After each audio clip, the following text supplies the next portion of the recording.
Shubham se remet encore de la violence à laquelle il a été confronté à l'école. Nous n'avons pas l'autorisation de montrer son visage.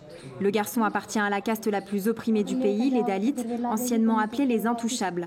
En avril, Shubham a été battu par son professeur qui l'accusait de vol, ce qu'il nie, une excuse courante utilisée pour s'en prendre aux Dalits.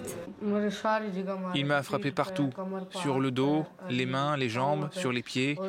Il m'a battu pendant 45 minutes, jusqu'à ce que je m'évanouisse. Sur ce bras, il y avait une fracture près du coude.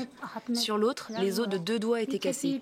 Son dos a plusieurs marques de contusion. Il a beaucoup de blessures sur les 2 mains. Le professeur a été arrêté, mais les enseignants n'étaient pas les seuls à cibler Shubham. Ses camarades de caste supérieure l'humiliaient aussi. Il me disait que tous ceux qui ont la peau foncée sont des Dalits.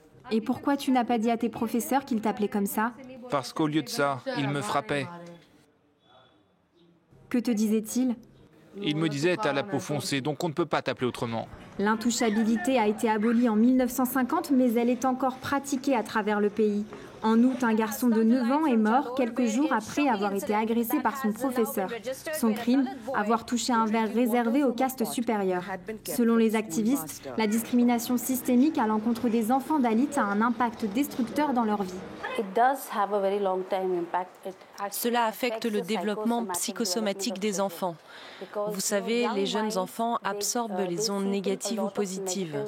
Quand ils ne sont pas autorisés à avoir accès à l'eau potable, qui est un droit et un besoin fondamental pour l'enfant, ça impacte et limite leur développement.